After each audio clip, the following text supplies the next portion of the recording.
যেসব মেয়েরা বিয়ের পর বাবার বাড়ির সয় সম্পত্তি নিয়ে অহংকার দেখান, বড় বড় গল্প করেন, স্বামীকে ছোট করে কথা বলেন, শ্বশুরবাড়ির মানুষকে পাত্তা দেন না, তারা এখনও স্বপ্নে স্বর্গবাস করতেছেন, স্বপ্নের স্বর্গে। কেন জানেন? বিয়ের পর মেয়েদের স্বামীর টাকা পয়সায় সব কিছু।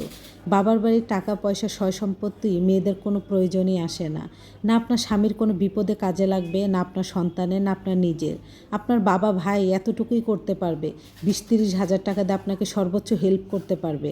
এর বেশি না। পরক্ষণেই তারা বলবে, দেখো তোমরা কি করবা, ভেবে চিনতে দেখো। তার মানে তারা এটাই আপনাকে বুঝাবে যে আপনার সমস্যা আপনাকেই সলভ করতে হবে। সুতরাং বাবার বাড়ি নিয়ে এত বড় বড় গল্প করবেন না বিয়ের পর। আপনার স্বামীর কি আছে, এইটাই আপনার সবথেকে বড় পরিচয়।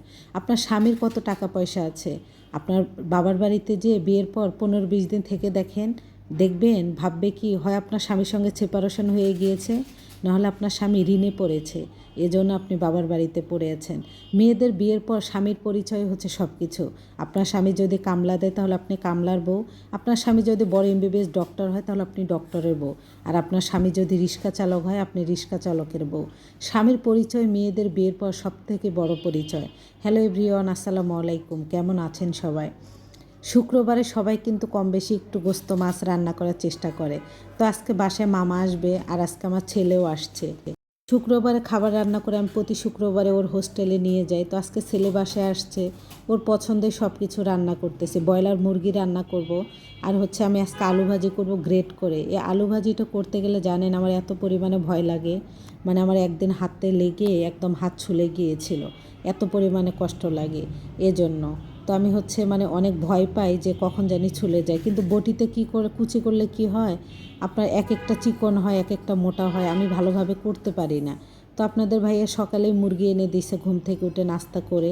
তো আমি হচ্ছে যে আলু ভাজি কতগুলো করছিলাম, কম হয়ে গেছে, কিন্তু এই আলু ভাজিটা কিন্তু খেতে অনেক মজা।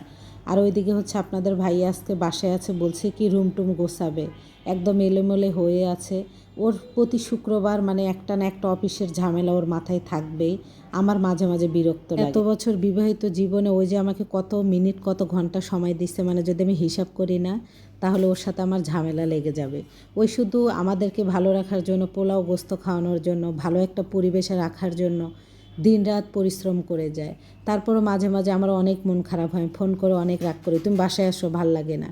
আমি এই জন্য তাড়াতাড়ি বিয়ে করছি, আমি যেন যেদিক তাকাবো এদিক যেন আমার জামাই থাকে। বলতে পারেন জামাই পাগল একটা বউ। তো যাই হোক, আমাদের ভালো রাখার জন্য, বাচ্চাদের ভালো রাখার জন্য এখন তো দায়িত্ব বেড়ে গিয়েছে, তাই না? আগে তো আমরা একজন ছিলাম, তারপর হয়েছি, সে একা ছিল, তারপর 2 জন, তারপর 3 জন, এখন আলহামদুলিল্লাহ 4 জন। তো এই যে পোলাও গোস্ত আর হচ্ছে আলু ভাজি, তো মামা খেয়ে ফেলছে, আমার বড় ছেলেও খেয়ে ফেলছে। আমার জন্য আপনাদের ভাই অপেক্ষা করতেছিল, তো আমি গোসল করে আসছি, খাচ্ছি, তো গল্প করতেছে আর হাসি আসছে। তো এই তো শুক্রবারে এইটাই মেনু ছিল। কম বেশি শুক্রবারে সবাই গোস্ত পোলাওটাই খায় যারা ঢাকা শহর থাকে, গরিব হলেও। তো আমরা একটু খাওয়ার চেষ্টা করি, আলহামদুলিল্লাহ আল্লাহ রিজিকে লিখেছে। আল্লাহ হাফেজ সবাইকে।